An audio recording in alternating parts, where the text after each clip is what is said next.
Thank you, Mr. Deputy Speaker, for giving me the opportunity to air a few issues that I have observed for the last 20 years as Member of Parliament, and I thank my people of Abau for continuously voting me back, and this is my 5th term.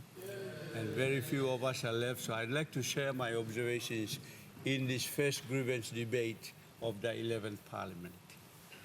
Firstly, in relation to the Honourable House, Deputy Speaker that you are the chair of, Acting Speaker. My observations are that given the separation of powers of the three arms of government, my observation is that the judiciary is okay in terms of the separation of powers. However, the issue lies with the executive and the legislature. Because we are a unicameral system, and some of us advocate for the bicameral, and hopefully over time, with constitutional reform, we will hopefully move into the bicameral system. Under the unicameral system, the Honourable House, headed by the chair, yourself, has very important parliamentary committees. Currently, there are 17 permanent parliamentary committees. And so far in the 11th Parliament, we have selected 2 special committees. Hopefully some more will come. My observations are, and I was leader of government business in 2002 when I first entered Parliament. And I thought it was always right that the leader of government business under the arm of the executive arm of the government move motions to appoint members of the parliamentary committees. And I have realized that we need to relook at that. I think we've been doing it wrong. And therefore, bordering on the separation of powers between the three arms, particularly the executive and the legislature. I believe, Mr. Acting Speaker, that you are the most powerful person, not the Prime Minister, because your parties can call the ministers of state, like the Public Accounts Committee, can call anybody, even the Prime Minister or the Deputy Prime Minister. However, our problem has been, our practice has been that the parliamentary committees are appointed by the executive government. They're interfering with the House, Mr. Deputy Speaker, Acting Speaker. And so I think coming to our 50th anniversary in 3 years' time, I think we have to relook at this. Our people work very, very hard, and I welcome all the new members of Parliament in this 11th Parliament. You work very, very hard to come and be a member of the National Parliament. This is the highest house. However, I have observed that the executive government has always interfered through this legislature. For example, how many constitutional laws have gone back to the Supreme Court and said that's unconstitutional? Why? Because the executive government uses the numerical strength to get the numbers required. I think that is playing down the role and the power of the chair. I strongly suggest, Mr. Acting Speaker, that you relook at this arrangement. I think we've been doing it all wrong. This is why in this Honourable House, in the absence of a bicameral, with the legislature and the executive many times hold hands. Let me give you another example. I believe that the Private Business Committee, at the moment, there are 7 of you in the Private Business Committee. That Private Business Committee, serious, always looks at the motion of the vote of no confidence, for example. Unfortunately, when we try to come on the floor on the vote of no confidence process, whoever has the numbers recommends the establishment of the Private Business Committee members. Speaker and the Deputy are members of the committee, five others are mainly from the government, because the leader of government business recommends to the floor who should be members of the private business committee. And so we play politics, and the agenda doesn't come on the floor of Parliament. Mr. Speaker, it's a constitutional motion. It should be entertained on the floor of Parliament. This is the most important legislature. Nor the executive, nor the judiciary should play with that constitutional motion, for example.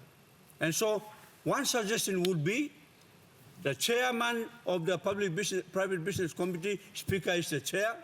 The other 6 members, 3 from the government, 3 from the opposition. Balance it out. And so the legislature plays its real role as a legislature. I strongly recommend, Honorable the Acting Speaker, that we relook at this so-called practice that we've been doing since independence. I strongly believe that the members of the Parliamentary Committee should be appointed by the Speaker without fear and favor. There should be a balance in the Parliamentary Committee. I also believe that the Parliament budget should never be interfered by the executive government. Once the Speaker presents the budget, that budget, nobody touches it. Like the budget of the judiciary, all independent arms here. Who is the executive to play around with the budget? Your budget and the judiciary budget. So these are the areas I believe I have observed, Mr. Acting Speaker, that we in this honorable House, we fight to occupy a seat in this honorable House. But when we come, the power of the executive many times, in my humble opinion, overrules the work of the legislature. Please pray about it. Let's have more debate on it through the Parliamentary Standing Committee or yourself as the chair of the House to relook at it. I think this is time for change. I think we need to, for example, all executive, all 33 Tasulia, all the ministers of state. Rest of us are members of Parliament. We shouldn't be succumbing to the directions of the executive government. We should hear and say, I want to vote for this law. I don't want to vote for this law. When you don't vote for this law, you don't get to a DSIP. Those practices I have seen. I have played it too, Mr. Speaker, Acting Speaker. And so I think it's about time we put a higher bar on this honorable House. Mr. Acting Speaker, please, I request humbly for us to relook at it, the operations of the honorable House. Number one, 2023 budget. Budget below you, NEC must not can touch it. Your committee must be fully budgeted. They must operate. Every day the country's citizens must see committees of the honorable House working in public media. Then we address these issues of law and order. We address these issues of inefficiency in service delivery around the country. This Parliament must demonstrate leadership through the parliamentary committees. Mr. Acting Speaker, I believe I work very hard to be a member of this honorable House. But when I come, I compromise. And somebody told me politics is the art of bending backwards. As long as you don't break, me less will bend backwards anymore. I think we should put the honorable House in its rightful place. In its rightful place. You are the head of the legislature, Mr. Speaker. You are more powerful than our Prime Minister in this honorable House. Our Deputy Prime Minister, any governor or any Minister of State.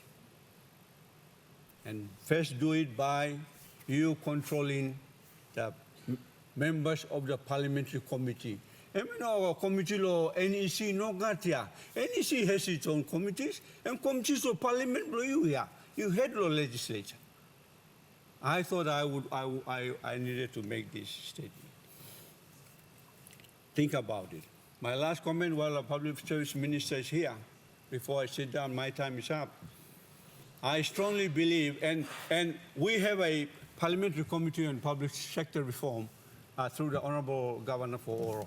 He's been doing a great job. And that means that we are always worried about the delivery arm of the nation, which is the public service.